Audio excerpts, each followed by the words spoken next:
reencontrar Rainan, um grande amigo, e compartilhar com vocês a palavra. Eu quero pedir para vocês abrirem suas Bíblias. Na segunda carta de Pedro, nós leremos o capítulo 3, já oramos, nós leremos o capítulo 3, versos 17 e 18, que são os dois últimos versos dessa carta. Segunda carta de Pedro, capítulo 3, os versos são 17 e 18.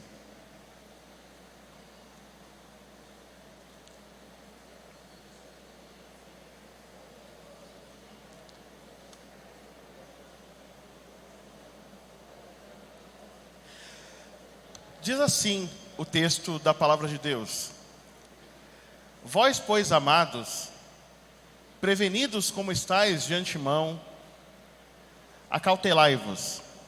Não suceda que, arrastados pelo erro desses insubordinados, descaiais da vossa própria firmeza.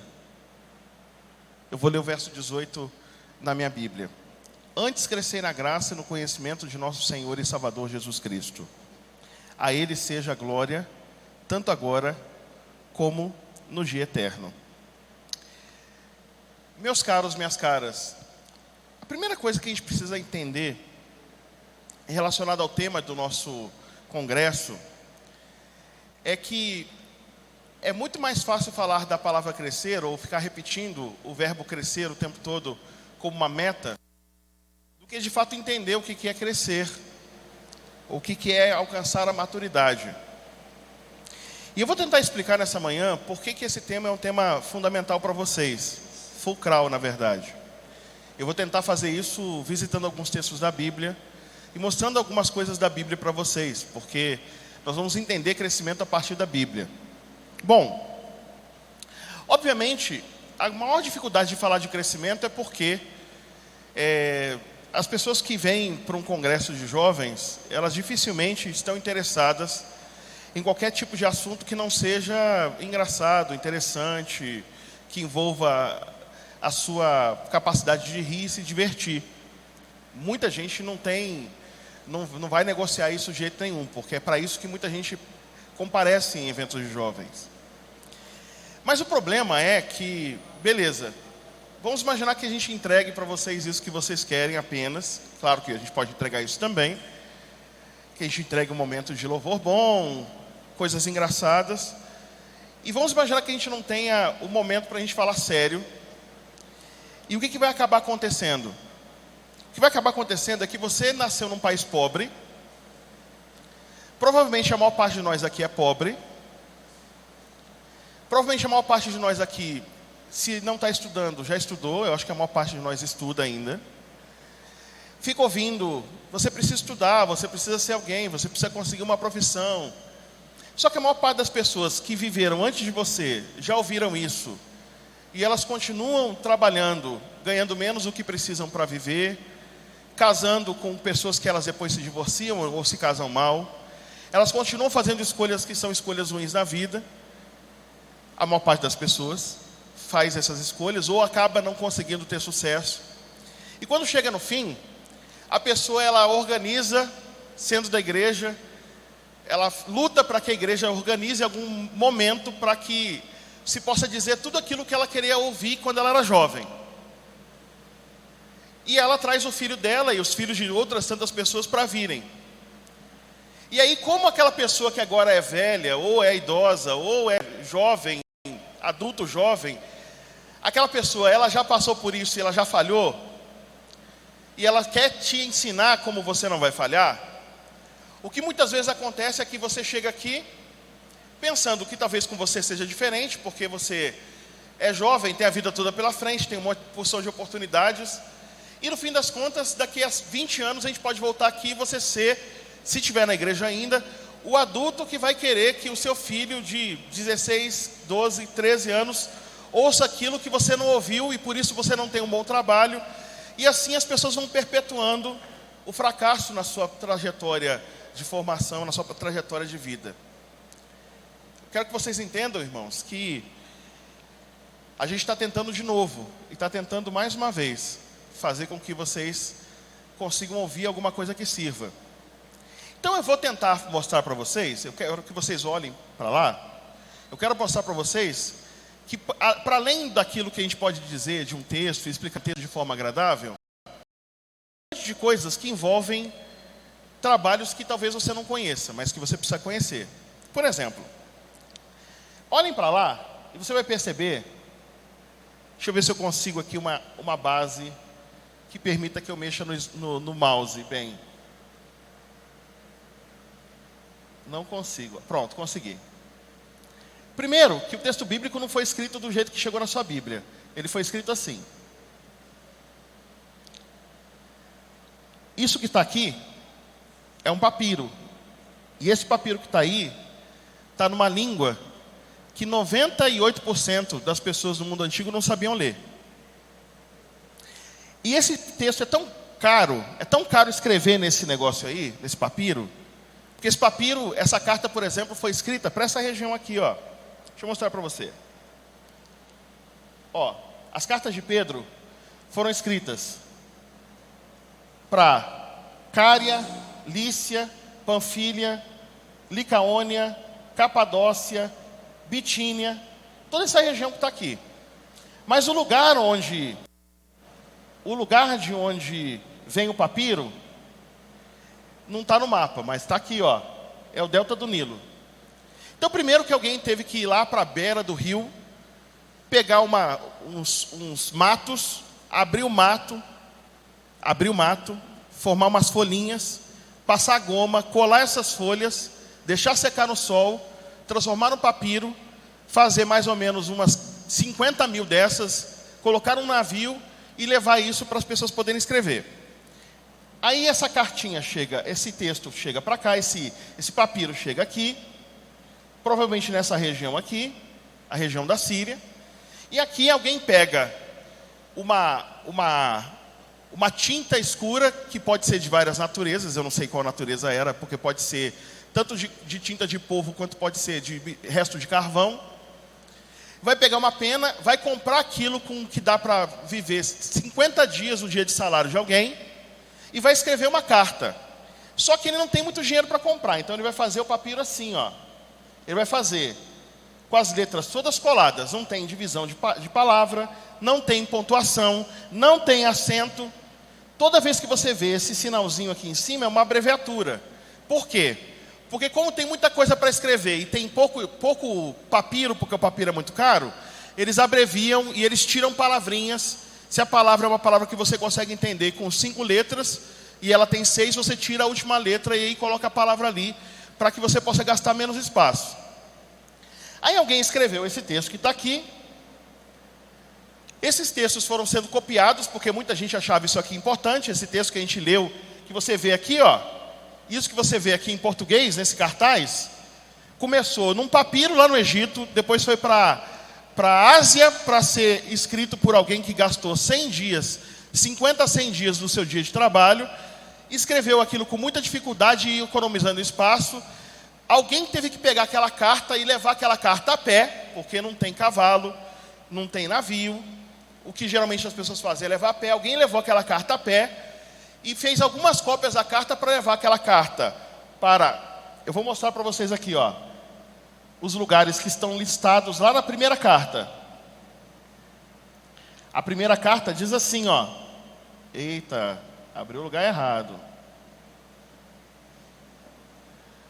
Vamos lá, eu vou ter que fazer aqui no tato e descobrir onde é. Pronto, ó.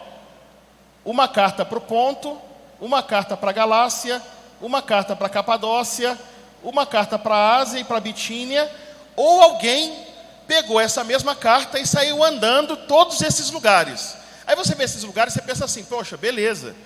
Então eu vou mostrar para vocês aqui no mapa de novo, ó. O Ponto fica aqui, ó. É chamado Ponto Euquicino. Ele fica aqui. Isso aqui é o Ponto. Aqui é a Bitínia. Do Ponto para a Bitínia tem mais ou menos 350 quilômetros. Depois ele vai para a Capadócia. A Capadócia até a Bitínia são 2.500 quilômetros. Enfim, o roteiro todo que ele seguiu é mais ou menos uns 4.000 quilômetros a pé. Contando que uma pessoa anda 38 quilômetros um dia, quando ela está saudável, se ela andar todos os dias 38 quilômetros, geralmente é de 15 a 38 quilômetros. E você pensar que ela andou 4.000 quilômetros, isso dá 1.000 dias andando, se ela não parar em lugar nenhum. Aí depois que ela vai circular, é mais fácil fazer cópia, por isso que eu estou dizendo das cópias. É mais fácil fazer cópia e colocar uma pessoa para ir para cada lugar. Ou então chegar no lugar e pedir, agora que a gente leu aqui, vai ler essa carta lá em outro lugar. Beleza. Aí depois que esse texto chegou nessas cidades, aí o texto vai ser copiado. Para chegar na tua Bíblia, os textos que foram feitos a primeira vez não estão na sua mão não chegaram a nós não. As igrejas se interessavam e iam fazendo cópias. Então você tem desse manuscrito aqui da segunda carta de Pedro, você tem hoje 77 cópias inteiras, ou mais ou menos inteiras, quase inteiras, que foram produzidas na extensão de pelo menos 1000 anos. Mas se pegar esse manuscrito e der para você, ou der para alguém que estudou no seminário para ler, ele não consegue ler. Então alguém gastou nos últimos 200 anos, inventaram uma ciência para comparar essas cópias, para chegar num texto mais próximo do que foi escrito originalmente, e colocou pontuação, acento, separação de palavras, e escreveu assim. Está escrito lá, ó. Petros, apóstolos, Jesús Christu, eclectois, parepidemos, e assim por diante. Claro que você não entendeu o que está escrito, claro. Você fala português, você não fala grego antigo. Então teve que, pelo menos umas 200 pessoas, no mínimo, traduzirem, revisarem a revisão, atualizarem, revisarem de novo, traduzir de novo, para depois esses textos todos revisados, traduzidos, trabalhados, chegarem na mão de pessoas que traduziram, transformaram isso em livro, mas o livro está no arquivo na internet, ou está no arquivo no computador de alguém. Aí alguém tem que pegar aquilo, transformar aquilo em material para gráfica, ir para a gráfica e imprimir essa Bíblia que você comprou por R$19,99 lá na biblioteca, na livraria da igreja. Bíblia essa que depois alguém fez um programa e colocou essa Bíblia no teu celular. Aí chega você, depois de 2000 anos desse texto, fazendo todo esse trabalho, dizendo, cresça. Vem alguém que vem lá de Feira de Santana, que é originalmente lá de Campinas, que passou pelo Rio, cujo pai veio de Uganda, África Oriental, meu pai é de Uganda. Aí eu venho lá de Feira de Santana, junto com o pastor Robinaldo, de carro, ando, sei lá, 600 e tantos quilômetros, quase 700 quilômetros, para chegar aqui, preparo um slide,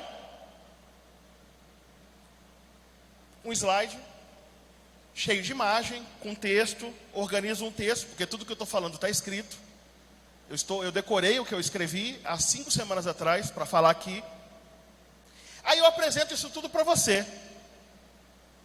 Mas você, porque não entende a quantidade de amor que tem nisso, só pensa que está com sono e que quer logo conseguir azarar uma garota. Ou só pensa que você está precisando conversar com fulano sobre o que aconteceu ontem, enquanto alguém mandou um bilhetinho para outro alguém e alguém não se entendeu e não gostou. Ou seja, sabe por que as pessoas não conseguem perceber o valor que é chegar aquilo que chega pronto na sua mão?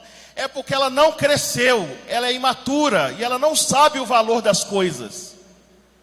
E a primeira coisa do imaturo é não saber o valor das coisas.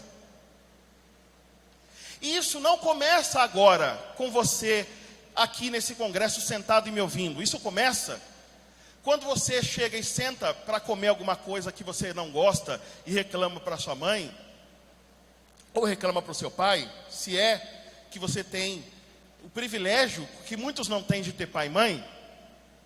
E aí você reclama, acha chato a reclamação, acha chato a cobrança. Fica preocupado e angustiado porque você quer fazer as coisas e nunca deixam você fazer. Mas você não tem noção o que é carregar o teu peso durante 9 meses numa barriga. A pessoa fica ali, tendo enjoo no segundo mês, tendo enjoo no terceiro mês, tomando vitamina. Enquanto isso, o seio cresce, começa a rachar. O pai tem que trabalhar mais para conseguir o sustento, quando tem pai. Quando não é uma mãe solo, que tem que fazer isso tudo sozinha. Aí depois tem que montar, comprar fralda, porque você não sabe se limpar. Tem que comprar leite especial, caso você não consiga mamar. Aí a mamada, que parece uma coisa muito simples, chegar e colocar no peito uma criança e mamar. Qualquer mãe aqui, tem alguma mãe aqui que pode levantar a mão? Mãe? Ótimo. É fácil amamentar? Colocar no peito, o peito racha, o leite empedra. E a criança, ela faz cocô, faz xixi, dorme de dia, fica acordada de noite, às vezes não dorme nem de dia nem de noite. Para qualquer coisa precisa de você. Ela é mole, ela não consegue se sustentar. Aí a pessoa está ali, mamando. Quando mama, parece que está tirando alguma coisa do útero da pessoa, porque tem uma conexão do peito com o útero. E aí como se mexesse dentro de você inteiro e tirasse sua energia. No final da mamada, uma mãe que não tem muita nutrição, ela se sente esgotada. E 2 horas depois a criança quer mamar de novo. Esse foi você, esse fui eu. Primeiro ano de sua vida, você comendo, chorando, evacuando, urinando, dando despesa. Segundo ano da sua vida, a mesma coisa. Terceiro ano da sua vida, a mesma coisa. Para chegar aos 14 anos e dizer: você não sabe o que eu passo. Sabe por que você faz isso? Porque você não cresceu. Organiza uma estrutura que custa para cada aluno numa escola pública. Talvez você estude em escola pública. É de graça para você, mas custa para o Estado por aluno R$ 3.200 em média. Aí um professor faz faculdade 4 anos. Uma diretora que faz faculdade também pelo menos 4 anos. Supervisora pedagógica, 5, 6, 7 professores. Os livros didáticos têm lá 7, 8 pessoas envolvidas na construção do livro didático. Depois tem a gráfica para onde vai. Depois tem o dinheiro público que vai gastar nisso.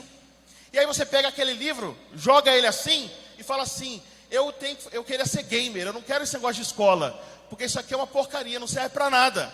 Sabe por que você faz isso? Porque você não cresceu. Você entra nesse espaço, essas paredes não subiram sozinhas. Alguém foi, virou massa, virou ferro, gastou dinheiro, investiu, construiu as paredes, construiu os equipamentos, um por um, cada equipamento de um lugar, computador de um lugar, data show de outro lugar, tem os parafusos, tem os pregos, tem os aparelhos de ar-condicionado, tudo isso reunido com dinheiro que não é teu, para você poder sentar nessas cadeiras que você não pagou, para você poder ouvir uma palavra que você talvez não se interesse. E durante a sua juventude, o risco que tem é de você não se importar e não dar a mínima para tudo isso. Sabe por quê? Porque você não cresceu. Mas eu não vou falar sobre como crescer. Eu quero dizer como é a consciência de quem cresceu. Eu quero dizer como é que é a vida de quem já não tem mais tempo para estudar mais. Quem não tem mais condição de refazer os erros que cometeu. Quem não tem mais oportunidade para viver na igreja como você está hoje, porque a sua infância e sua juventude não foi na igreja. Eu quero contar o que acontece quando alguém cresce, e cresce sabendo que a vida já passou e não tem mais chance de consertar, para tentar ver se você enxerga que você não precisa procurar a graça de Deus em algum evento extraordinário, uma cura de uma doença que você tenha, ou um dinheiro que você precisa aparece na sua conta. A graça de Deus te abraça desde o dia que você nasceu, porque você teve uma mãe que te alimentou, porque você teve alguém que te alimentou, porque você teve alguém que cuidou de você, você teve alguém que te ajudou a trazer você para esse lugar, você tem uma igreja que existe para te cuidar de você. Mas talvez você não perceba isso. E você espere apenas que alguém atenda o seu desejo de ter prazer, de ter vontade de atender a sua demanda, de dar risada, de ter um momento legal, de não precisar refletir, de não precisar pensar.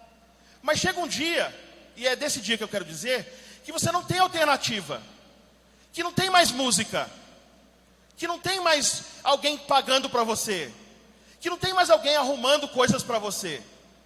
Chega um dia que é você, com os boletos chegando, com as crianças chorando, com a esposa ou o esposo ali em crise contigo, e sem você ter maturidade para lidar com um homem, com uma mulher.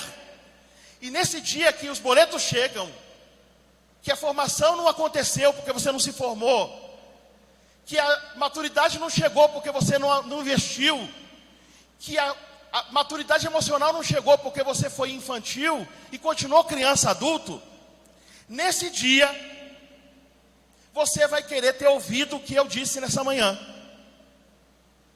E é por isso que eu não vou seguir o roteiro tradicional que se utiliza quando se fala em congresso, que é arranjar alguma coisa engraçada, contar meia dúzia de piada, as pessoas gostarem de mim para me convidarem sempre, eu, sem vocês saberem, arranjar um jeito de pegar uma oferta voltuosa para poder comprar as minhas coisas e comer na churrascaria, e fica tudo como está. Eu não vou fazer isso. Eu quero tentar mostrar para você como é a vida depois que passa a juventude. Funciona assim. Eu me lembro que eu fui filho de um pai que veio de Uganda para o Brasil em 1975. O pai se chama Godfrey Kalagi Kibuka. Meu pai jovem fez a Universidade de Kampala, filho de um homem que trabalhava no campo, cuidando de bois, de uma família anglicana, de uma família religiosa. Meu pai não queria ser pastor como as pessoas eram na sua família. Ele olhava os engenheiros alemães em Uganda e olhava os ingleses e ele percebia que eles eram cheios da grana, que eles eram bem de vida. E meu pai pensou, eu vou ser engenheiro. E aí ele foi para Kampala, a capital de Uganda, para estudar. Terminando a graduação do meu pai, terminando a graduação dele, ele perguntou ele precisava fazer mestrado, precisava fazer doutorado, e ele pediu ajuda, fez uma consultoria, uma consulta, para saber onde ele podia ir, para desenvolver as pesquisas dele. E foi recomendado para ele que ele viesse para o Brasil, porque no Brasil todo mundo fala inglês. E Uganda é um lugar que fala todo mundo inglês. Quando ele chegou aqui, ninguém fala inglês. Então ele estava numa universidade chamada Universidade de Campinas, Estadual de Campinas, a Unicamp, fazendo mestrado numa universidade brasileira, que as aulas eram dadas em português, e ele não sabia nada de português. Mas meu pai resolveu investir em se esforçar o máximo que ele pudesse para aprender. Mas aí o governo trouxe 5 professores de vários lugares do mundo, todos eles para darem aula em inglês. Eu acho que foram 5. Eu sei que meu pai se inscreveu em 5 disciplinas, todas as disciplinas disponíveis, para fazer o curso em inglês. Quando meu pai terminou o mestrado, ele chegou ao ponto, à condição, em que ele podia escolher onde trabalhar, porque ele fez engenharia de alimentos. Engenharia de alimentos é um trabalho que ganha muito bem. Tem pouquíssimos engenheiros de alimentos e ganha muito bem. Então ele já saiu com o emprego da Nestlé garantido, para ganhar, sei lá, dinheiro de hoje, 38, 40, 45 mil reais. Mas ofereceram também a possibilidade de ele trabalhar na universidade. E ele resolveu trabalhar na universidade. Quando ele decidiu isso, eu nasci. Então eu já nasci numa casa que tinha tudo. Meu pai podia comprar um carro por mês quando ele terminasse o mês, recebesse o salário, ele podia comprar um carro por mês. Eu me lembro das minhas memórias com 1 ano, 1 ano e meio, 2 anos de idade. Eu me lembro de estar em cima de um Chevette. O Chevette era um carro bom na época. Eu me lembro de ter uma casa grande, que eu ficava engatinhando na casa enorme que tinha. O chão era gelado, eu me lembro do chão gelado. A cor era uma cor caramelo. Eu me lembro de tudo. Quando eu tinha 1 ano de idade, eu me lembro.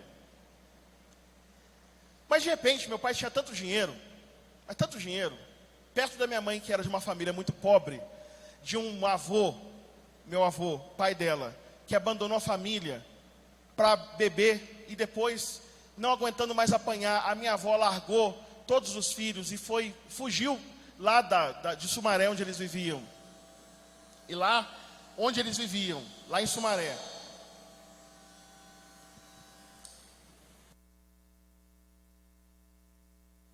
Lá em Sumaré, onde eles viviam, o que acontecia é que eles não tinham nenhuma condição de vida. Minha mãe pobre, trabalhando de doméstica, de repente ela casa com um africano rico, cheio de dinheiro. Aí os parentes todos da minha família se aproximaram. Claro, meu pai é uma mina de dinheiro.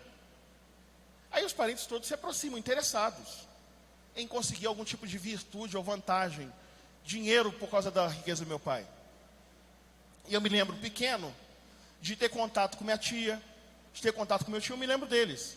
E eu me lembro da minha mãe fumando, da minha tia fumando, todo mundo fumando. Eu me lembro de 3 anos de idade eu querer pegar um cigarro e fumar. Eu me lembro também das brigas do meu pai com minha mãe. Porque eles tinham dinheiro, mas eles não tinham nenhuma preparação para casamento. Minha mãe de um lar terrível, meu pai de uma cultura que era uma cultura muito diferente. O que aconteceu simplesmente foi que não tinham condição de manter uma vida pacífica. Eu me lembro das brigas do meu pai batendo na minha mãe, da minha mãe batendo no meu pai, do meu pai saindo de casa e batendo na porta. Eu me lembro disso, com 3 anos de idade. E eu me lembro, com 5 anos de idade, eu ir para a escola e cantar na escola. E minha mãe estar presente, meu pai não estar presente. Eu me lembro, aos 6 anos de idade, de entrar na escola adventista, e a professora falar: precisamos mandar um recadinho para o seu pai, porque o seu pai não paga a escola. Meu pai tinha muito dinheiro e nunca pagava a escola. Colocava a gente nas melhores escolas e não pagava. Comprou um apartamento e não pagava. É uma coisa da cultura africana. Saía para viajar, para fazer pesquisa de doutorado. Minha mãe não tinha dinheiro, não tinha o que comer. E a gente, de repente, podia tomar todo o refrigerante que conseguisse aguentar, porque ele comprava refrigerante 60 garrafas por mês. E no outro mês, quando ele não estava presente, a gente fritar ovo. Da minha mãe fritar ovo e servir ovo para a gente. E a gente comer farinha com feijão, porque não tinha o que comer. Eu me lembro, aos 7 anos, aos 8 anos, de mudar de escola. E me lembro nessa escola que eu mudei, de apanhar tanto da minha mãe, porque minha mãe batia na gente, descontava as coisas que ela vivia com meu pai na gente, de eu ter as marcas até hoje, da minha mãe na minha mão, e de apanhar tanto, mas tanto da minha mãe, que eu falei assim: eu nunca mais vou querer que minha mãe estude comigo para eu não apanhar. Então eu estudava tudo que eu podia estudar, para minha mãe não bater em mim. E de eu aprender, ainda com 8 anos de idade, toda a tabuada, de ler a gramática, de ler o dia inteiro enciclopédia, porque eu precisava aprender desesperadamente para não apanhar mais. Eu me lembro das garrafas de bebida, de uísque, de várias garrafas de bebida assim. Eu sei de uísque porque era escuro, as outras eram brancas, eu não sei se é vodka. As garrafas assim, e os amigos do meu pai chegando em casa, quando meu pai estava em casa, e aí eles bebendo. E eu me lembro de eu chegar e achar estranho, porque num dia a gente não tinha o que comer, no outro dia estava um monte de gente na nossa casa fazendo festa.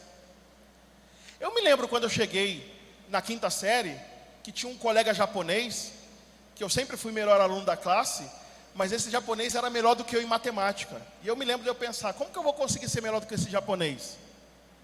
Porque se eu não for melhor do que esse japonês, eu vou apanhar em casa. Porque se eu falasse que tirava 9,75, meu pai me batia e falava: você não tirou 10, você está apanhando por isso. Eu me lembro de chegar, portanto, aos meus 11 anos de idade, aos meus 12 anos de idade, já na 6ª série, e já ir sozinho para a escola, já ir sozinho para estudar, já estudar sozinho, e ter tantos espaços de autonomia, que eu decidi para mim mesmo, que eu ia fazer o meu caminho, e não ia ser louco como loucos eram os meus pais e minhas irmãs. Mas eu me lembro, na 6ª série, da minha mãe, depois de um aneurisma, ela ficou doente, teve aneurisma, de eu não ter mais dinheiro para ir para a escola, porque meu pai também não pagava nada, não dava nenhuma ajuda. E eu me lembro de ter que sair, andar 20, 25 quilômetros para vender geladinho, para conseguir ter o que comer, e para conseguir ter um pouquinho de dinheiro que sobrasse da comida, para conseguir ir para a escola. Eu me lembro de ter entrado na escola pública, na 7ª série, e de fazer de tudo para estudar num curso técnico, e conseguir uma bolsa por causa disso, para fazer o vestibular de um curso técnico, e eu só tenho uma camisa para ir, eu não tinha outra camisa, eu só tinha uma camisa feminina, que era uma cara de uma mulher na frente, e atrás a camisa ela ficava ela era lavada tantas vezes, porque eu tinha que voltar a lavar e vestir a mesma camisa, eu colocava ela para secar atrás da geladeira. Eu me lembro de pegar a camisa e colocar a camisa um dia, com a gola toda esgarçada, e a professora fala assim, como exemplo de uma redação: faça uma redação sobre uma camisa horrorosa, de uma pessoa horrorosa, com uma mulher estampada, uma camisa feminina. E eu me lembro de, pela primeira vez, ter sentido o gosto amargo do racismo, porque eu era o único preto que tinha naquele cursinho. Eu me lembro de fazer a prova, meu pai já separado da minha mãe, e de ter terminado a prova e ter passado em 3º lugar geral no CTU, no Colégio Técnico Universitário, e de minha mãe marcar com meu pai para a gente fazer uma visita, e de eu que vivia comendo arroz com linguiça, numa casa que era um lixo, de tão suja e de tão mal acabada, cheia de infiltração, de entrar no apartamento do meu pai luxuoso, chique à beça, com comida à vontade, e de ver minha mãe olhando atrás dos sapatos do meu pai e da mulher que agora estava com meu pai, e atrás dos sapatos escrito Godfrey, nome do meu pai, e minha mãe falar: isso aqui é macumba. E ela lá escrever o nome dela atrás dos sapatos para a macumba desfazer. Eu me lembro de entrar no curso técnico e minha mãe decidir voltar de Juiz de Fora, onde nós vivíamos, para Campinas, e eu morar sozinho, aos 14 anos, numa cidade, Juiz de Fora, que eu podia beber, eu podia usar droga, eu podia fumar, eu podia fazer o que fosse, que ninguém ia nem saber. E eu me lembro de planejar fazer isso tudo. E eu me lembro de um dia que eu recebi um convite para ir para a igreja. Mas eu não ouvia a palavra igreja, eu ouvia a palavra show de rock. Era uma quarta-feira. E eu recebi um convite para a igreja e onde ia ter um show. Aí eu pensei: show do quê? Show de rock. Aí eu pensei: é show de rock? Então eu vou para a igreja para assistir o show de rock.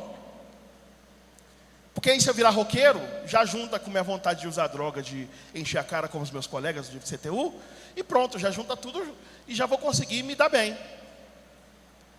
Eu me lembro de chegar na igreja e esperar ter o louvor inteiro da igreja, com aquele pessoal tocando, Selo 5 era o nome da banda, e de eu ficar sentado assim, ouvindo, achando o máximo aquela música, querendo tocar bateria. E quando terminou, um pastor pegar o microfone para falar, um pastor que era manco, e falava assim: Deus faz o impossível. Eu pensava na minha cabeça: é tão impossível que você está aí, você é aleijado e Deus não faz nada com você. E o indivíduo fala assim: você tá pensando aí que eu sou aleijado e Deus não faz nada comigo? Mas saiba ele contar a história dele. Eu falo assim: mas você fala isso porque é você teve família. Aí ele fala assim, respondendo o que eu pensava: você acha que eu tenho família e por isso eu consegui? Eu fiz 25 vezes de pensar contra aquele pastor que pregava, e 25 vezes ele me respondendo. Eu pensando e ele me respondendo, repetindo o que eu falava na mente. E eu falar assim, terminar a pregação e falar assim: Deus existe e eu não tenho para onde correr. E eu me lembro, depois de passar por essa experiência, de ninguém nem fazer apelo, e eu chegar e falar assim: eu quero aceitar Jesus como Senhor e Salvador. E eu me lembro do dia seguinte, e eu morava de favor na casa de uma pessoa, de no dia seguinte, a mulher acordar e falar assim: você não pode ir para a igreja, você não pode ir para a igreja. Quando eu cheguei aos 17 anos de idade, 17 anos de idade, eu não tinha estrutura emocional nenhuma para conviver com ninguém. Eu não tinha formação suficiente para conseguir bancar a minha própria vida. Eu não tinha condição de ter vínculo com família nenhuma, porque minha família não existia. Eu era negro, numa cidade que parte da colonização era alemã e o pessoal era preconceituoso demais. Eu não tinha nada. E eu não era ninguém. Mas a partir daquele momento eu tinha Deus.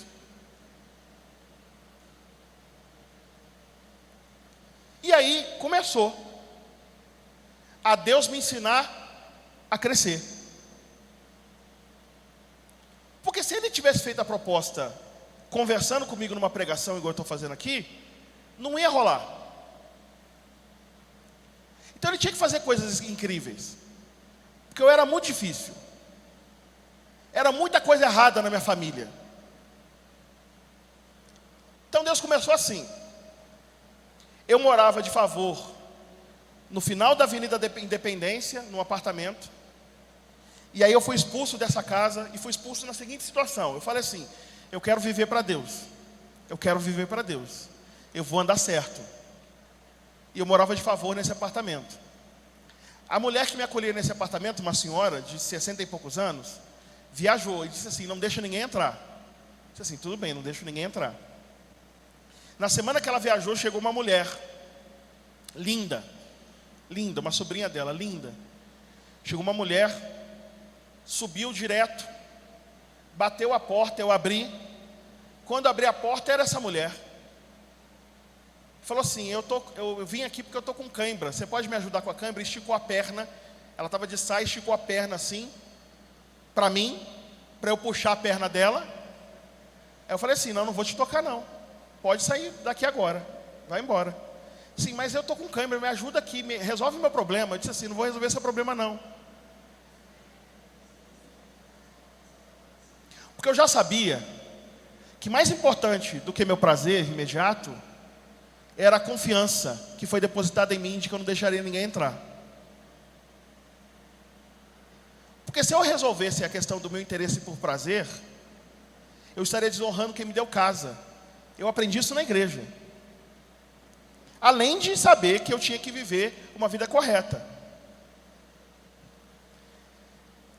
O porteiro contou para essa pessoa que me recebia, que me acolheu nessa casa, o porteiro contou para ela, e ela, sem nem me perguntar o que aconteceu, me mandou embora.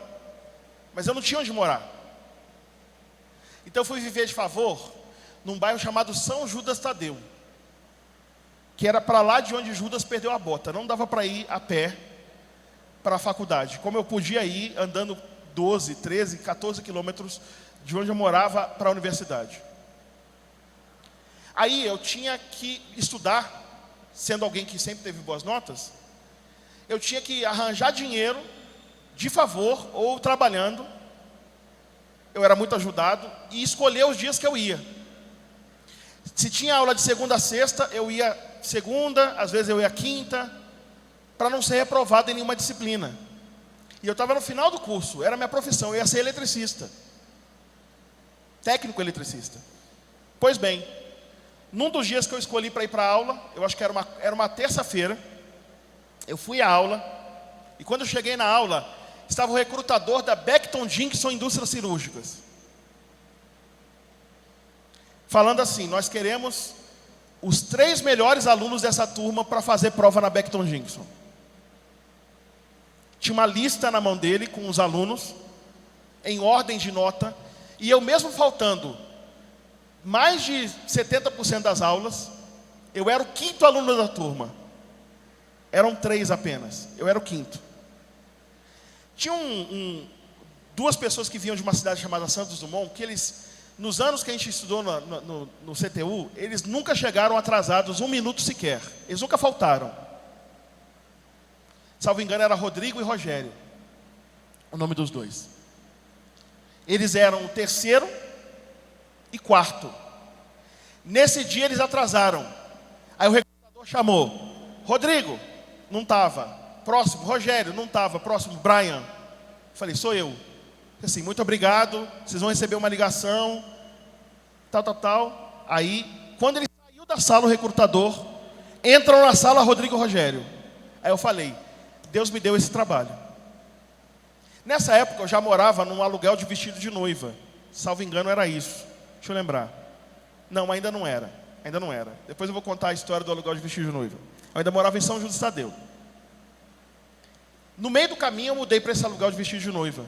Então eu andava, porque eram os vestidos de noiva antigos que jogava brilho, purpurina. A purpurina é um negócio que entra dentro de você e que não sai. Você pode tomar banho 20 vezes que não vai sair. Então eu andava brilhando assim. Eu andava brilhando, cheio de purpurina na roupa. por causa do aluguel de vestido de noiva, porque eles jogavam muita purpurina. Então o pessoal da igreja me chamava de Briana, a rainha africana, porque eu ficava andando brilhando assim.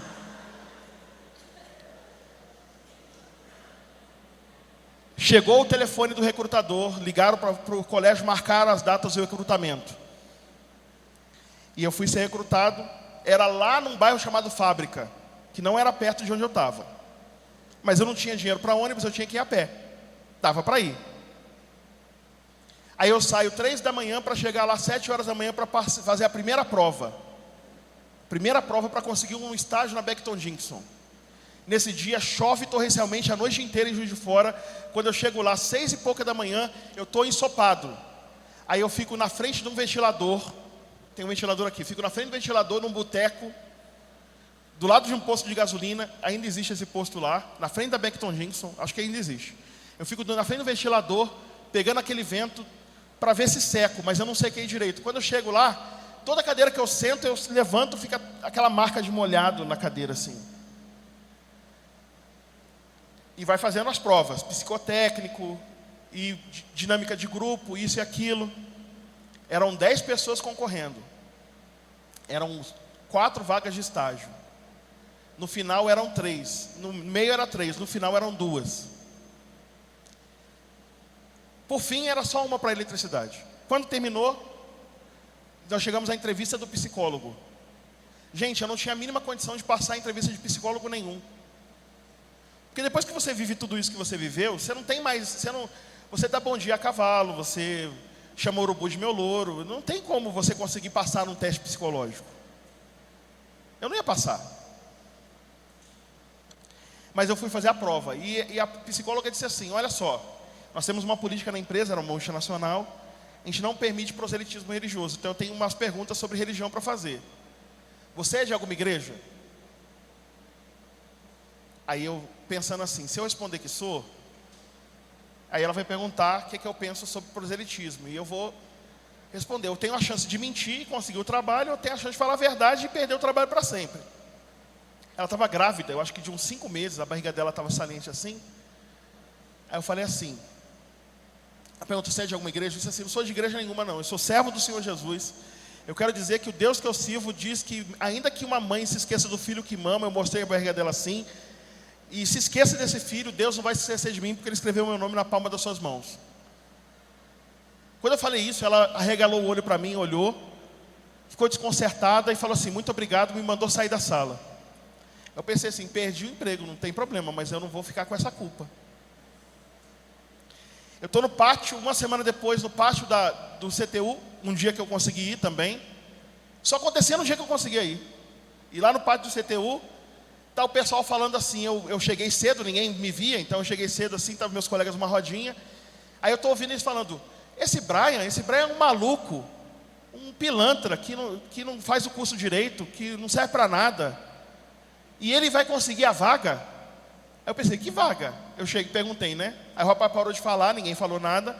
Aí me falaram que tinha ligação para mim. Quando eu atendi a ligação, lá dentro da diretoria do CTU, eu tinha sido o único aprovado para o estágio da Becton Dickinson. Então eu saí de semi-mendigo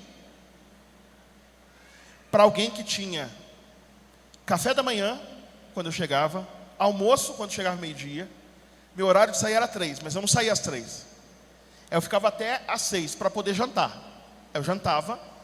Aí se eu ficasse até às 10, eu tomava a sopa do final da noite, que era uma sopa, tinha tanta gordura, mas tanta gordura, que você tomava a sopa e seu olho já lacrimejava a gordura, assim.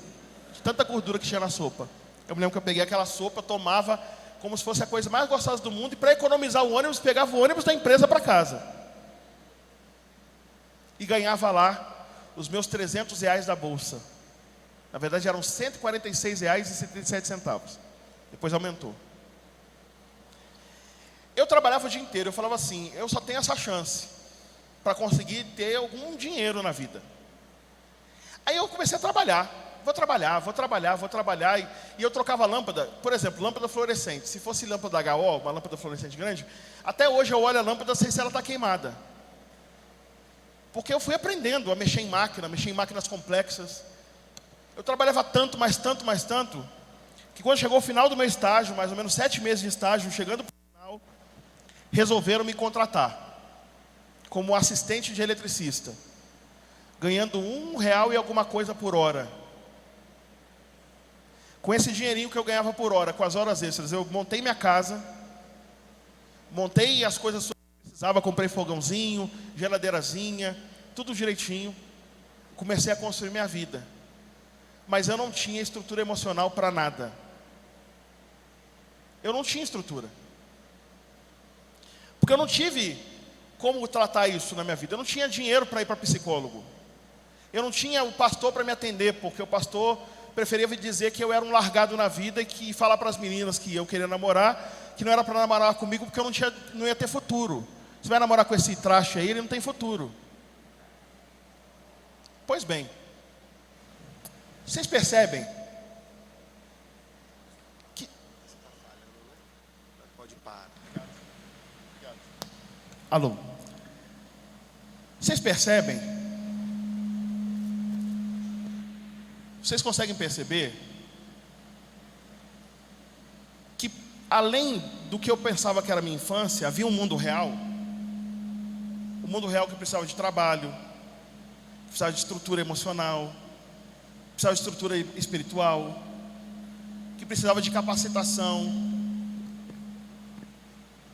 que precisava de capacitação técnica, precisava de condição de ter, de ser frequente, de não perder a hora, de cumprir o dever, de cumprir função. Você percebe o como eu queria ter uma mãe ou um pai que eu pudesse acordar de manhã e ter um café preparado, e eu não tinha, e eu tinha que eu mesmo fazer meu café, e até hoje eu não tomo café da manhã, porque eu nunca pude tomar café da manhã, porque eu não tinha dinheiro para comprar pão. A vida não é esse ambiente em que você vai desperdiçando chances, vai desperdiçando oportunidades, vai largando coisas, vai fazendo concessões, e que tudo vai dando certo, não. A maior parte das vezes tinha uma chance só, e eu tinha que tomar decisão na hora, e era pegar ou largar. Mas se não fosse Deus, e poder chamar Deus de Pai, e contar com o extraordinário na hora que eu mais precisava, não era para eu conseguir alguma coisa supérflua, não. Obrigado. Era para conseguir ter o que comer na mesa. Era para conseguir ter dinheiro para pagar o aluguel. Eu era uma criança. Eu mal comecei minha vida. Mas Deus, o Deus que me foi ensinado no meu discipulado, o Deus que me foi ensinado nos congressos que eu participei na minha adolescência, Ele cuidou de mim ainda quando eu me sabotava. E para terminar, encurtar a história, depois disso eu larguei tudo e fui para o seminário para estudar para ser pastor, largando um salário enorme e a possibilidade de ir para o exterior para estudar. Larguei tudo, larguei engenharia que eu podia fazer e fui estudar para ser pastor. E quando chegou lá, eu não era Eringer, eu não era Frossar, eu não tinha o sobrenome dos pastores presbiterianos, porque eu era presbiteriano. E eu era um dos 2 negros da turma. E lá não tinha negro e lugar para negro. E eu tirava notas. A minha média no seminário foi 9,76. Quando me entregavam as provas, perguntavam: mas você que tirou essa... como você conseguiu fazer essa resenha? Eu falava: por que como eu consegui fazer a resenha? Ah, porque logo você... eu falei: logo você por quê? Eu engolia. Depois eu comecei a pastorear, percebi que não tinha estrutura para pastorear. Voltei a estudar na UFRJ, aí eu atravessei a Avenida Brasil, 60 quilômetros, para chegar às 7 horas da manhã na UFRJ, durante 4 anos, para fazer português grego. No meio da graduação, eu resolvi ir para Portugal para fazer mestrado em estudos clássicos. Nessa época eu não tinha onde morar.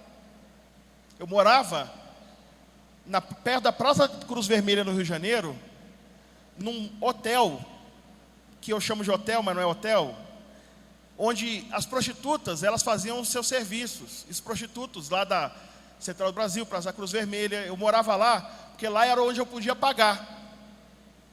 Eu consegui um cartão de crédito, comprei com o cartão de crédito que eu consegui a passagem para Portugal, vendi meus livros todos, consegui uns 400 euros, e quando eu cheguei em Portugal de manhã, sexta-feira, eu tentei uma reunião com o Albano Figueiredo, que até hoje é de Portugal, você pode colocar, doutor Albano Figueiredo, você vai ver que ele é o diretor da Faculdade de Letras, salvo engano hoje.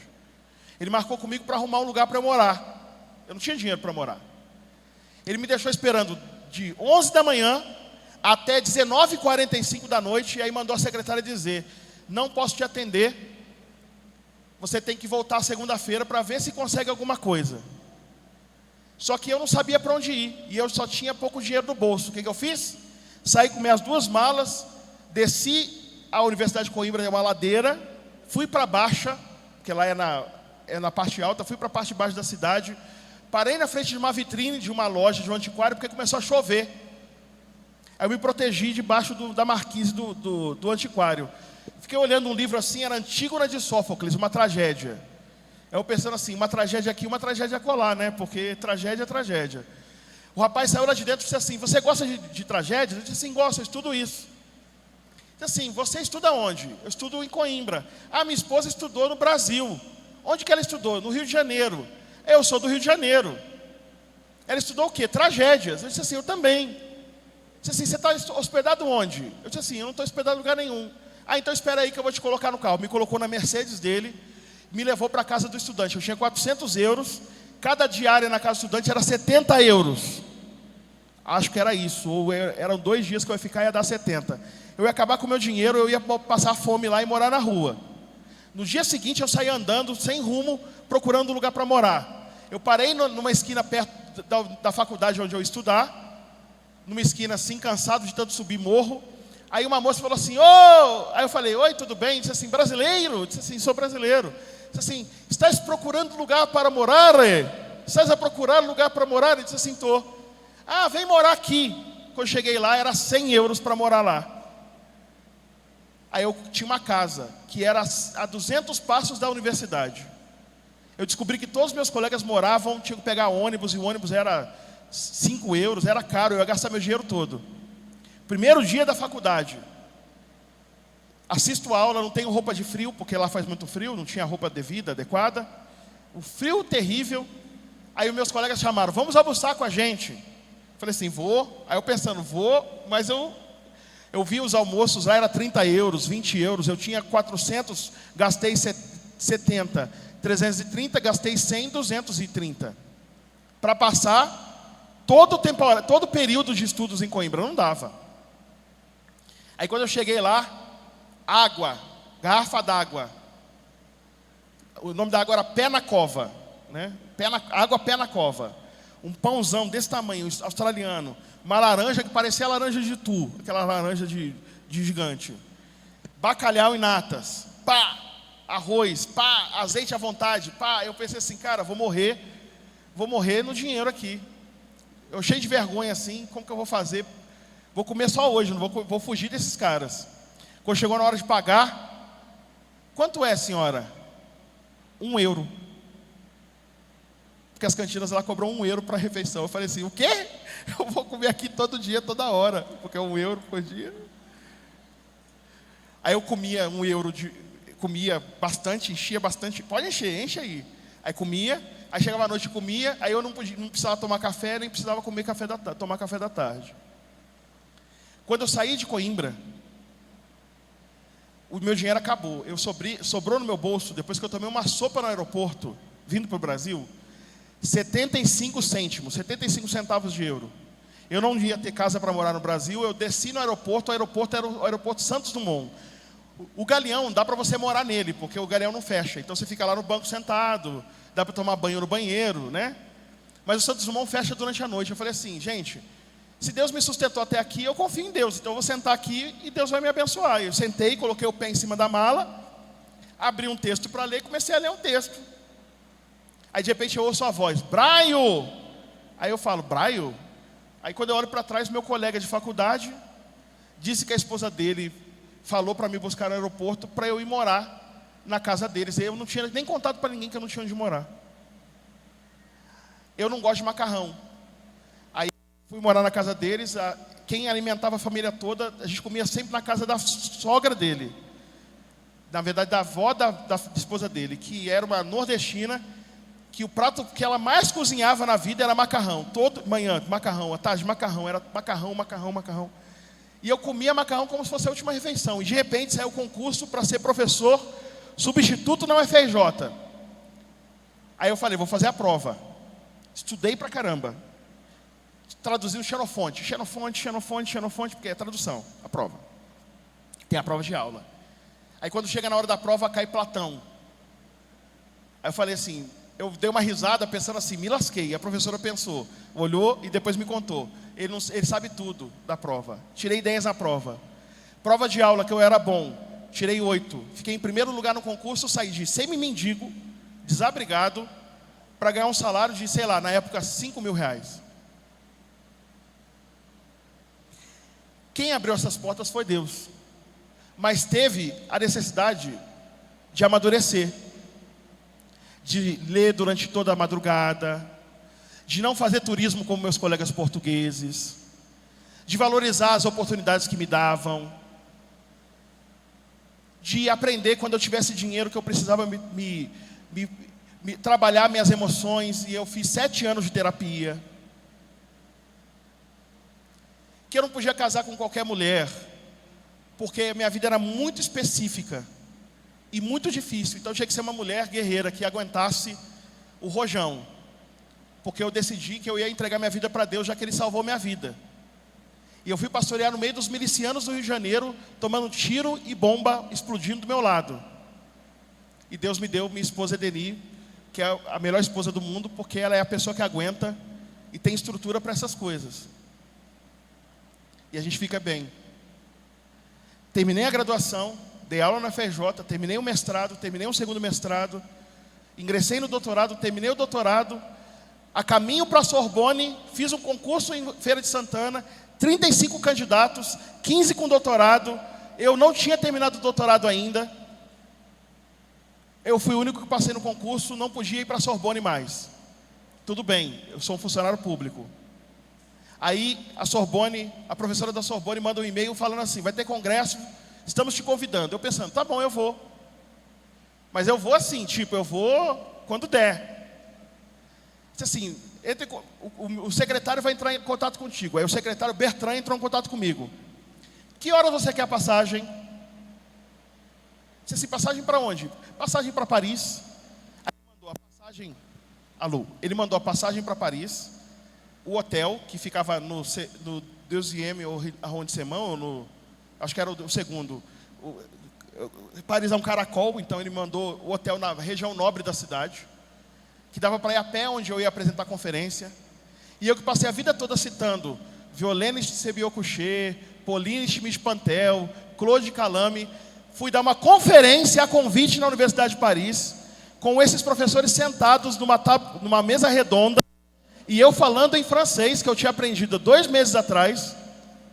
E quando eu terminei, eu pensei assim, vão me destruir. Ninguém perguntou nada. Eu pensei assim, deve ser vergonha, porque foi muito ruim.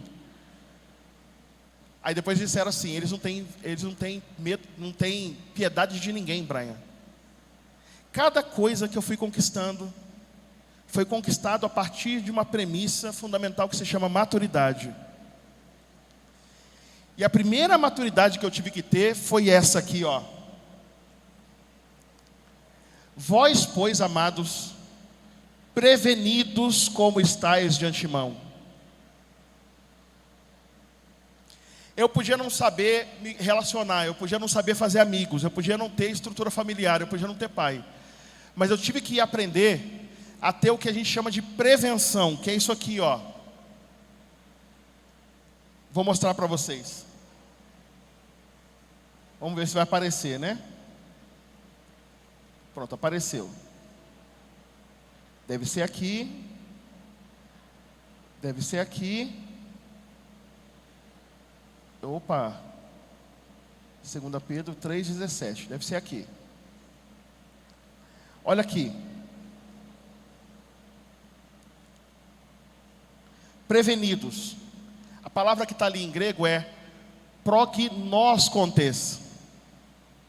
É pró, que é antes, e gnose, que é conhecimento. A primeira coisa que alguém tem que saber para crescer, porque o texto está dizendo que para crescer é preciso primeiro ter prevenção. E prevenção é saber antes. Alguém tem como saber antes o que vai acontecer amanhã? Não tem. Então como é que é possível ter prevenção, saber antes? O único jeito de ter prevenção, ou estar prevenido de antemão, é saber aquilo que vem do Deus que conhece as coisas antes delas acontecerem. E confiar nesse Deus. O primeiro passo da maturidade é conseguir ter experiência com Deus o suficiente para saber que vai dar certo antes de começar a fazer. E para isso acontecer, você não pode ter, por exemplo, culpa. Quer ver o que é culpa? Você vai ter um namorado, vai fazer o Enem, você confia que Deus vai te abençoar com a sua carreira e vai te fazer passar no Enem, porque você confia que Ele tem planos na sua vida, você aprendeu isso na igreja. Aí você vai e transa com seu namorado. O que vai passar mais pela sua cabeça?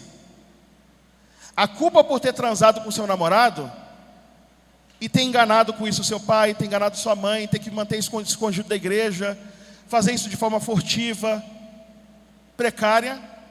Ou você vai exercitar a confiança em Deus de que vai dar tudo certo? Falem para mim.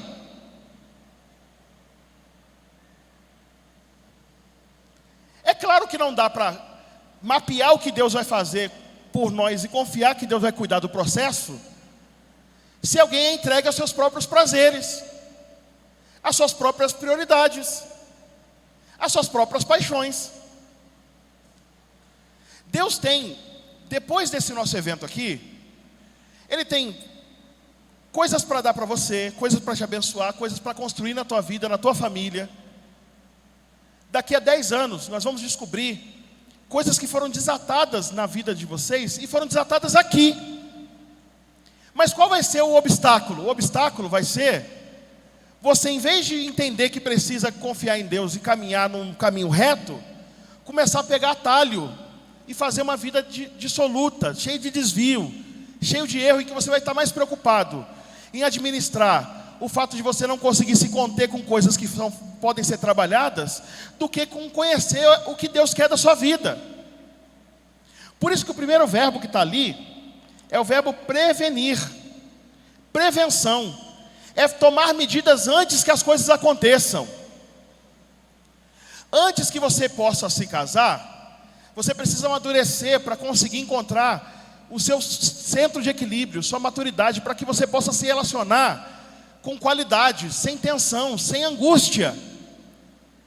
Eu já fico apavorado quando eu vejo um monte de gente, com todo respeito, um monte de casal, jovem assim, a pessoa já está namorando. Eu fico pensando, será que essa pessoa é um gênio e eu sou uma pessoa deficiente? Porque se for o caminho normal que eu vejo de juventude, não consegue dar conta de relacionamento, não consegue dar conta das coisas. E aí onde que isso se manifesta? No ciúme desmedido. Eu, por exemplo, minha esposa está lá atrás. Se minha esposa me vir numa sala, um vídeo comigo numa sala, e passar 3 mulheres peladas na minha frente e o vídeo cortar, e eu chegar em casa e não falar nada, e ela saber desse vídeo de antemão, ela não vai ficar assim, eu quero saber o que aconteceu, com um rolo de macarrão na mão para me bater. Ela vai chegar caladinha, não vai falar nada, não vai perguntar nada, vai perguntar se eu comi. Sabe por quê? Porque ela sabe que a minha filha e a história que nós construímos é tão valiosa que não vale um momento com mulher nenhuma desse mundo.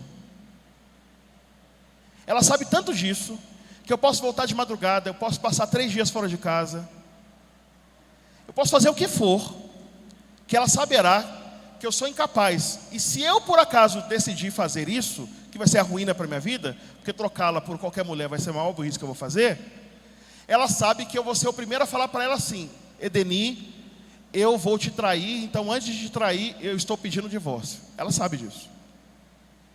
Mas quando nós começamos a namorar, ela tinha 35 anos, eu tinha 33.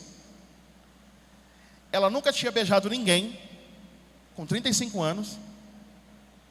Eu já tinha vindo de 2 casamentos fracassados. E ela pela via dela sabia o que ela não queria, e eu pela minha via sabia o que eu não queria. Aí eu vejo gente namorando com 12, com 13, com 14.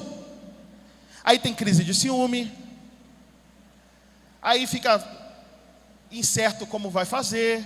Fica pegando no pé, fica brigando o tempo todo. Aí você vai perguntar: mas como que eu faço com aquilo que eu sinto, Brian? Porque, claro, as pessoas não namoram porque elas querem. Elas namoram, aliás, elas namoram porque elas querem. Elas não namoram porque elas não querem namorar. Elas namoram porque elas querem e sentem vontade de ter alguém para caminhar.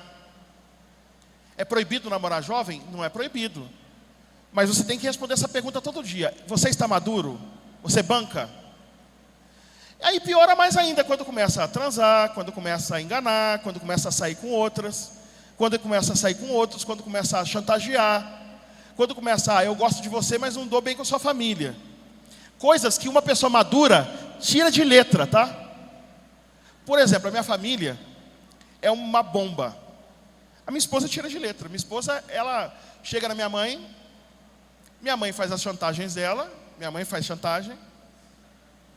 E aí minha esposa fala assim: ó, sogrinha, tá bom, quando você estiver bem, você fala comigo. Aí pronto, a gente sai e deixa ela melhorar. A família dela não, a família dela é toda muito tranquila. Muito tranquila. Muito tranquila. A família dela é a paz na terra. Eu acho que tudo que eu não tive com minha família, eu tenho com a família dela. Porque eles são tranquilos, eles são cooperativos, eles são descomplicados. Mas nós somos maduros, entende? Você é maduro para sustentar uma relação? Se você não é maduro, você tem que se prevenir. E como é que se previne? Não namora. E se é para namorar, gabinete, aconselhamento, terapia. Estão entendendo, irmãos? Porque se você não fizer isso, vai dar nó lá para frente. E quando der nó, como que você faz? E para terminar, a segunda coisa: acautelai-vos. Como eu disse, né, eu vou sempre mostrar o texto grego. A palavra acautelai-vos é sinapartentes, que é ter moderação ou tomar cuidado. Tome cuidado. Você não sabe como você chegou até aqui, você não sabe quem pagou por isso, ó.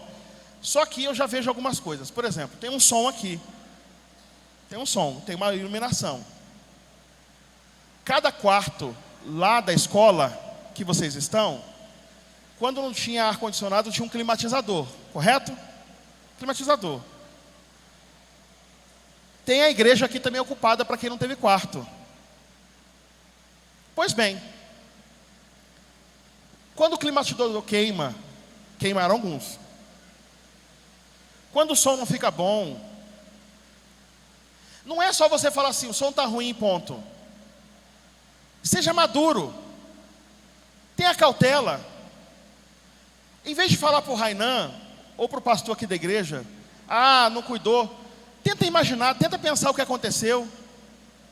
Seja mais profundo do que o indivíduo raso que só reclama do que não sabe. Eu não estou dizendo que alguém está reclamando, não. Eu estou usando esse exemplo para vocês entenderem. Por exemplo, que horas que aqui foi aberto? Quem chegou aqui quando foi aberto? Por exemplo, as coisas que funcionaram aqui, nessa manhã, são as coisas que estão funcionando porque as pessoas chegaram cedo. Esses meninos aqui chegaram mais cedo do que todos vocês aqui. Arrumaram a tomada, colocaram as coisas do lugar. O rapaz estava cantando, tirou da cartola: toca a música. O rapaz já tinha dito: não vai usar data show. Ele rapidinho pegou ali, colocou, conectou e fez funcionar.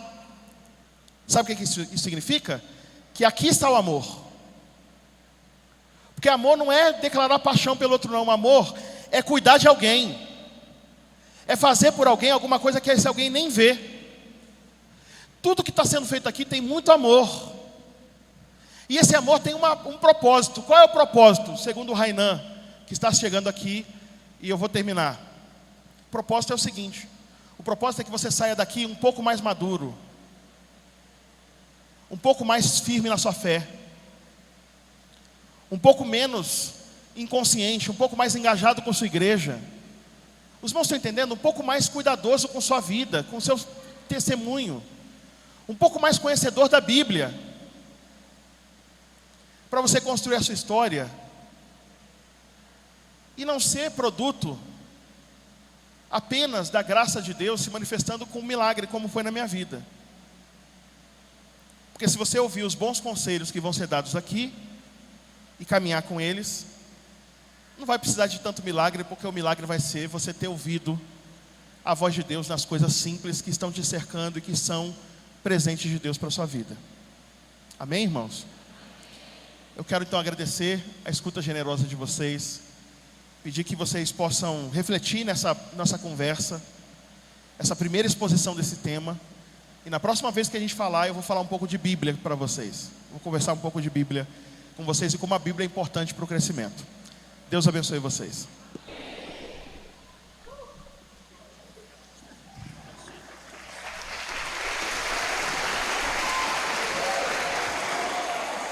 Amém.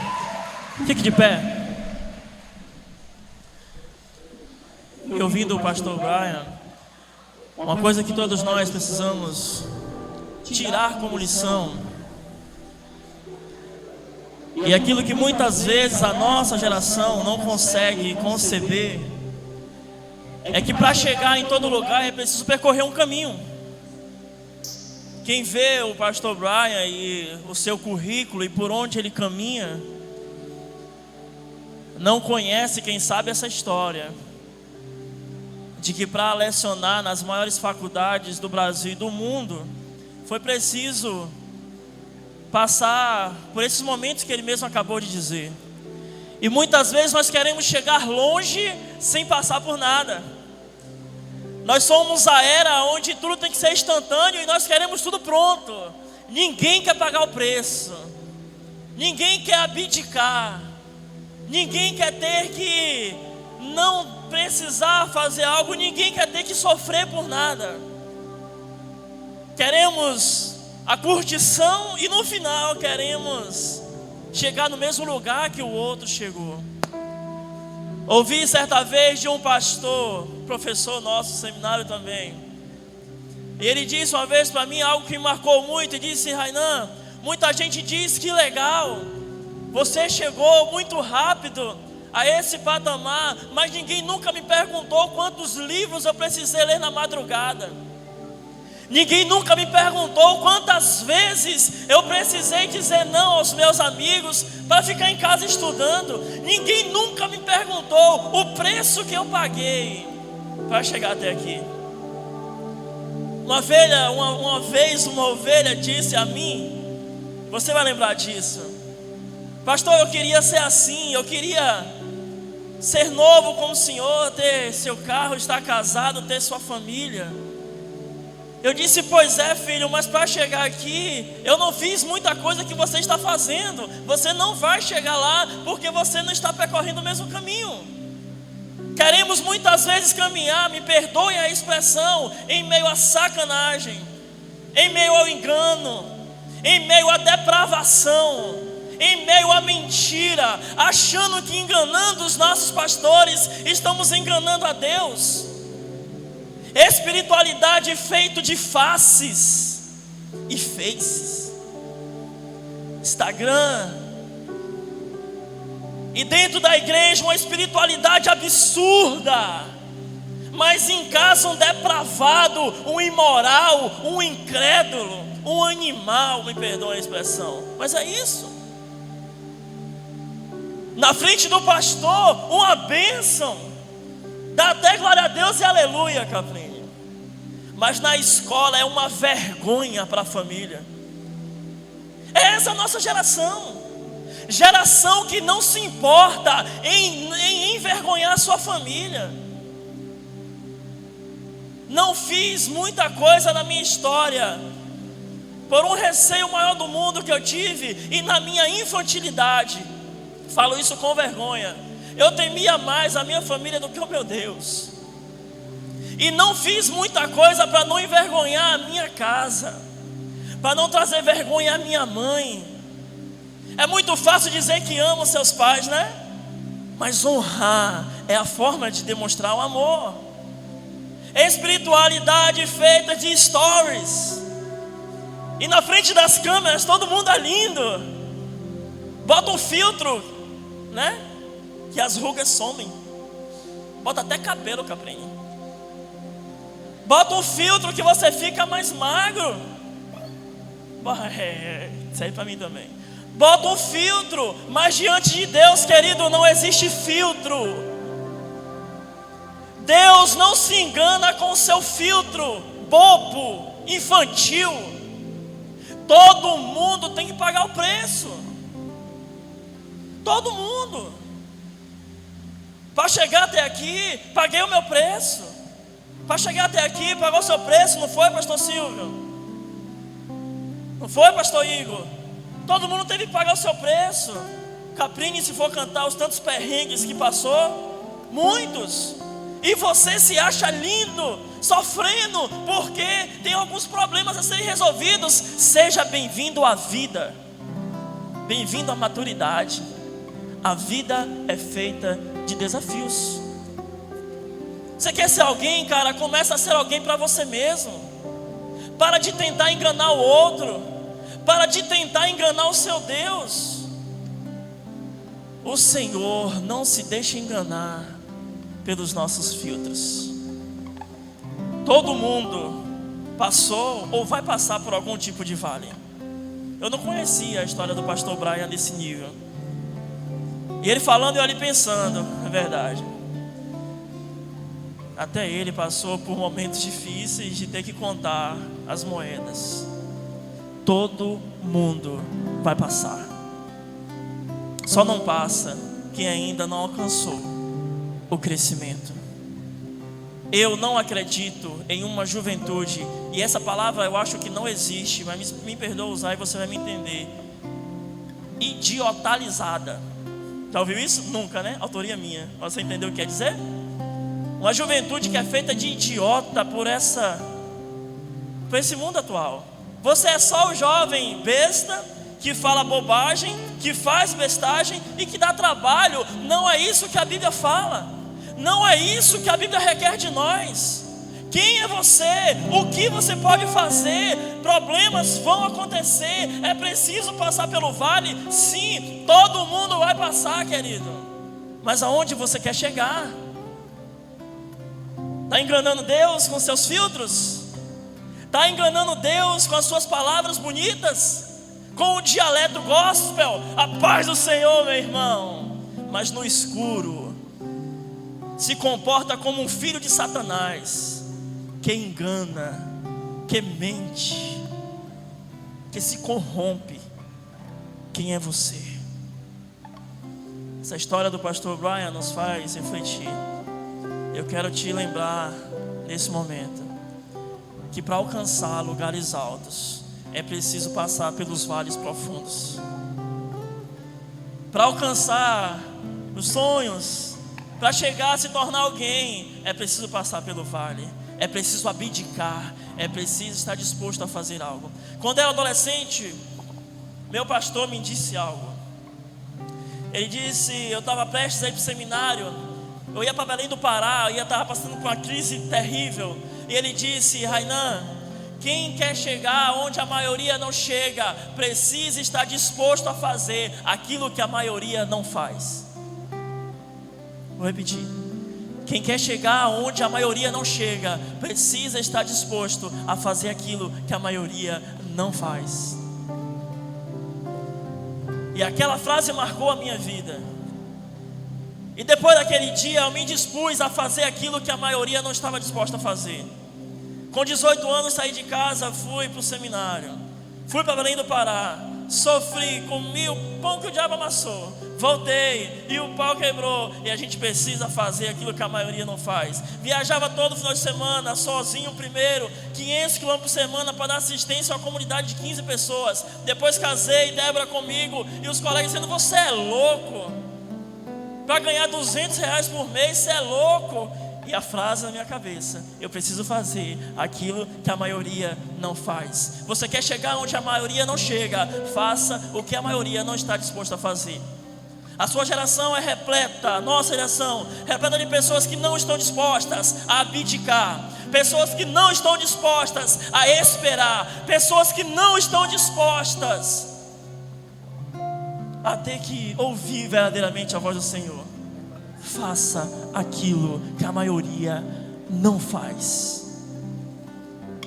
Estava conversando com o pastor Robinaldo. Estávamos ali na porta observando o pastor Brian aqui organizando o seu material. Eu disse a Ney, falei: é por isso que a gente não vai às vezes muito longe, né? Porque a gente não tem essa disciplina de chegar, de ver e de estar organizando tudo nos mínimos detalhes. A gente chega e faz as coisas um pouco mais apressado. Mas por quê? Que é quem é? Porque ele faz aquilo que a maioria não está disposta a fazer. Você quer chegar mais longe, você não vai chegar percorrendo o caminho de todos. Faça aquilo que a maioria não está disposta a fazer. Se doe, espere, seja fiel ao Senhor, porque Ele é fiel para com as nossas vidas. Feche os seus olhos. O que quer dizer para você hoje ter que fazer o que a maioria não faz? Você está achando difícil a sua vida? Você está achando difícil? Você está enlouquecendo por causa dos problemas? Eu quero te lembrar, com essa palavra que nos foi dita, que é preciso amadurecer, que é preciso passar por esses momentos difíceis, momentos que acontecem na vida de todo mundo. É preciso parar de se comportar como uma criança, como um bebê que só quer atenção, que só quer ser visto. Você já foi visto pela pessoa mais importante, que é Jesus Cristo de Nazaré. Você quer chamar a atenção de quem ainda? Você já foi visto pelo seu Salvador, o Senhor de nossas vidas. Esteja disposto a fazer aquilo que a maioria não está disposta a fazer. Ande na contramão deste mundo. Ande na contramão desse mundo dito gospel, que na maioria das vezes não honra o evangelho da cruz. Ande na contramão desses namoros onde tudo teoricamente é possível. Ande na contramão de uma vida que não tem compromisso com a verdade, que não tem compromisso com o reino de Deus, que não tem compromisso com o chamado do Senhor. Ande na contramão. Ser servo continua sendo a única forma de honrar o evangelho da cruz. Ser servo não é ser bobo, como o mundo tem nos dito. Precisamos continuar andando na contramão. Faça aquilo que a maioria não está disposta a fazer. Pai, nos dá, Senhor, coragem, Senhor, desprendimento. Nos dá, Senhor, capacidade que só pode vir do Senhor, para poder desenvolver, Senhor, e agir como nós verdadeiramente precisamos agir. Traz, Senhor, esse amadurecimento às nossas vidas, em nome de Jesus.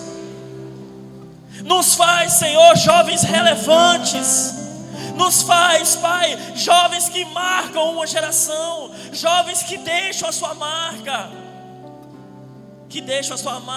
positiva. Nos faz, Senhor, abandonar este rótulo de uma juventude idiota, boba. Nos faz, Senhor, honrar a Tua palavra quando diz que nós somos fortes. Nos mostra, Senhor, a força que existe em Ti, para que possamos vencer os desafios. Ajuda-nos, Pai. Só o Senhor pode fazer. Só o Senhor. Muda os nossos corações. Muda as nossas vidas. Para a honra e glória do teu santo nome. Em nome de Jesus. Quero voltar ao início de Cante. encontrar-me contigo, Senhor. Reveja. Quero rever meus conceitos e valores. Eu quero reconstruir.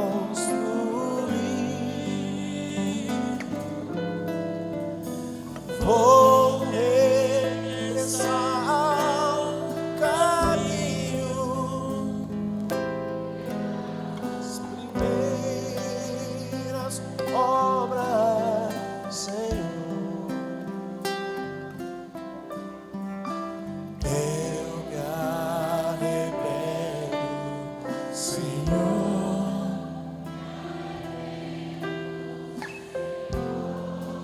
Me arrependo.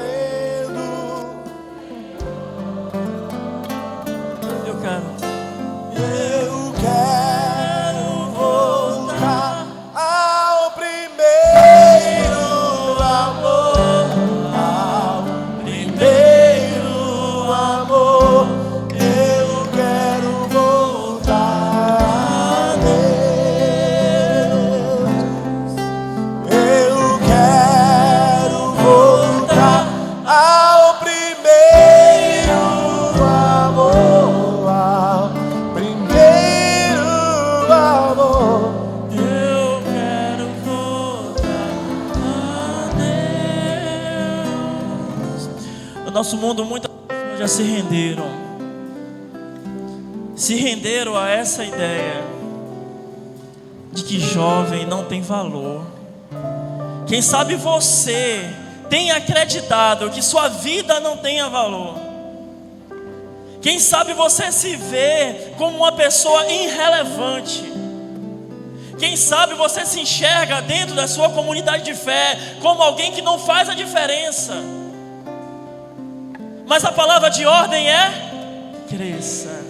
E crescendo é que nós nos tornamos pessoas relevantes, é que nós trazemos dinamismos, é que nós conseguimos envolver a nossa comunidade de fé, é que nós conseguimos ser um braço forte na vida dos nossos pastores, é crescendo que nós conseguimos marcar a nossa geração. Você tem valor, sim. Volte a esse primeiro amor cantado, onde nós tínhamos a ânsia por fazer a obra, a ânsia por estarmos mais presentes diante do Senhor. Quando nós nos despertamos para o valor que nós possuímos no Senhor, e nós damos liberdade para o Senhor fazer a sua obra em nossas vidas, a nossa história, ela é transformada. Amém? E eu queria te mostrar isso com um exemplo. Eu sei que você confia em mim, por isso eu vou lhe chamar. Gabrielzinho, vem cá, filho, por favor. Isso. Pode subir aqui, Biel. Eu vou me ousar a usar a história de Gabriel como exemplo nesse momento, para te ilustrar aquilo que nós acabamos de cantar e acabamos de dizer. Gabrielzinho foi um jovem que, um deles, né, que conversamos, eu disse: filho, você tem um grande potencial e você precisa fazer a sua parte.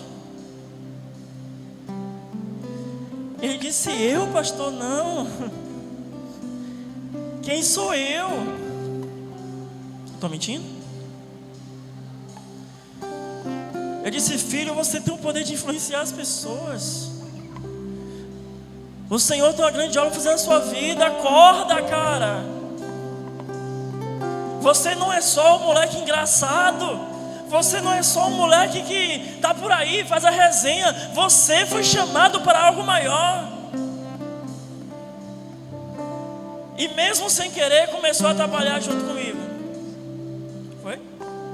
Mesmo sem querer. Eu digo, você vai, porque você é obediente. Isso aqui é sua responsabilidade. Faça. E assim foi por 5 anos.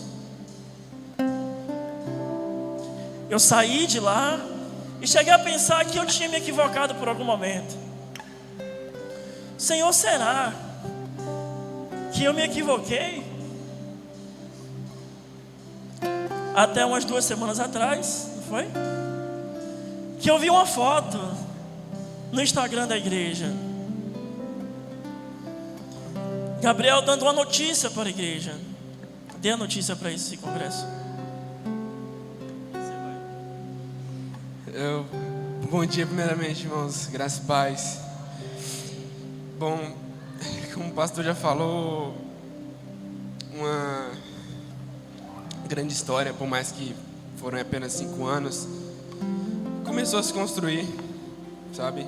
E ele de fato chegou até mim e me apresentou, né, esse potencial que eu não conhecia dentro de mim. Eu nasci num lar cristão desde pequeno, sempre na igreja e minha mãe sempre ali, né, me levando, enfim, sempre fazendo aquilo que o Senhor deseja que cada um de nós façamos, que é estar na sua presença e ajudar a estabelecer o reino de Deus aqui na terra. E com o tempo que passou, o pastor Renan chegou e assim, devido também à maturidade que foi adquirida, as coisas vieram acontecendo e chegaram novos irmãos na igreja, né, pessoas que vieram de outra realidade, mas compreenderam o amor de Deus e com muita intensidade. Pessoas que compreenderam o chamado de maneira muito linda e sincera, aceitando assim deixar tudo que eles tinham aqui para viver algo novo. E bom, eu via isso acontecendo e desde pequeno senti algo diferente no meu coração quando eu via essas coisas. E como eu já falei, sempre vivi no reino de Deus ali trabalhando. E as pessoas começaram a me dizer com o tempo, tipo, em algumas pregações e tal, algumas coisas, enfim. E eu acabei que comecei a me abrir meus olhos para isso há uns 2 anos atrás. E beleza, né? Eu conversei com o meu pastor, enfim. Só que eu não fui adiante. Depois de um tempo agora, eu parei novamente, de novo em meu coração veio esse desejo, sabe? De buscar mais, de fazer. E algo que me incomodava bastante, de saber que eu estava ali, estava fazendo, mas eu fazia o que eu fazia desde pequeno e até então era aquilo que eu fazia. Eu ainda não tinha adquirido a maturidade. Mas chegou o tempo em que é hora de crescer, é hora de fazer aquilo que o Senhor, Ele escolheu para o meu coração e quem sabe para muitos de vocês aqui também. E eu vim sentindo com muita intensidade o Senhor falando comigo e como o pastor pediu para me falar, eu prolonguei um pouquinho a história, mas o fato é que eu decidi compreender, sabe? Apenas ouvir e com a maturidade adquirida atender. Então, como ele disse, há 2 semanas atrás o pastor da nossa igreja nos apresentou, né? Apresentou à igreja aquilo que nós tínhamos em nosso coração, eu, Ingrid, Rodrigo, jovens também da igreja, de que nós tínhamos decidido viver para Deus e unicamente para Deus. Então, é isso. Eu não quero mais me limitar às 4 paredes da igreja que eu estou convivendo, embora seja sensacional trabalhar no reino de Deus com os nossos irmãos. Mas assim como esse jovem, há uns 5 anos atrás, falou que era eu, que eu tinha esse potencial, hoje eu abro meus olhos para isso e vejo que é possível. Até porque, como o pastor Brian falou, em todo o período da história não foi ele, mas quem abriu as portas foi Deus. E se temos esse que abre essas portas para nós, tenho certeza que ninguém pode fechar, e o único que decide o que vai ou não acontecer é Ele. Então, por isso que hoje eu me entrego totalmente e vou viver de maneira que Ele se agrade, de maneira em que eu me entregue a Ele. Agradeço mais uma vez esse jovem aqui, porque grandes coisas fez em minha vida, sabe? E tenho certeza que continua fazendo grandes coisas de acordo com a vontade de Deus. Então é isso, meus irmãos. Fiquem bem alertas, porque um dia, quando a maturidade chegar, a gente compreende de fato e decide seguir.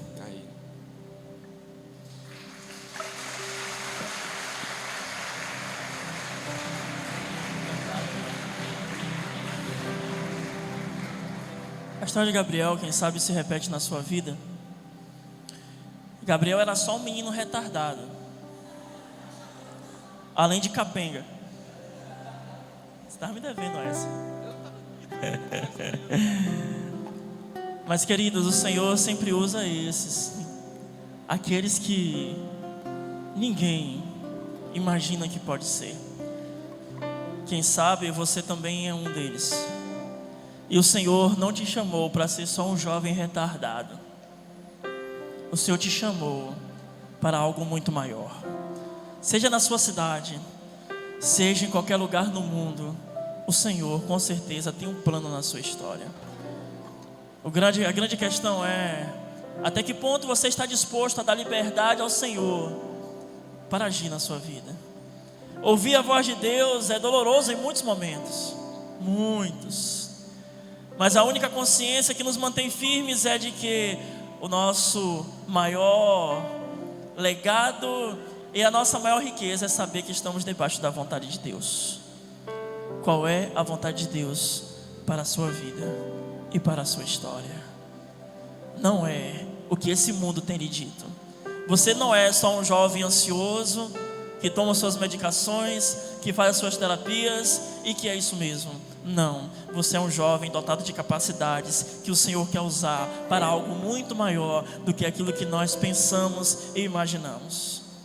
Aos meus 14 anos, embaixo de um trio, ouvindo o Caprini tocar, eu não imaginava que hoje estaríamos aqui.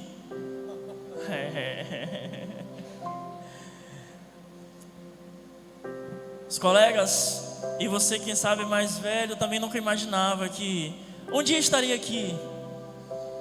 E você, querido jovem, você não sabe onde você estará. Mas a nossa única convicção é de termos a vontade de Deus sendo realizada em nossas vidas. Permita que a vontade de Deus se faça na sua vida, porque ela continua sendo boa, perfeita e agradável.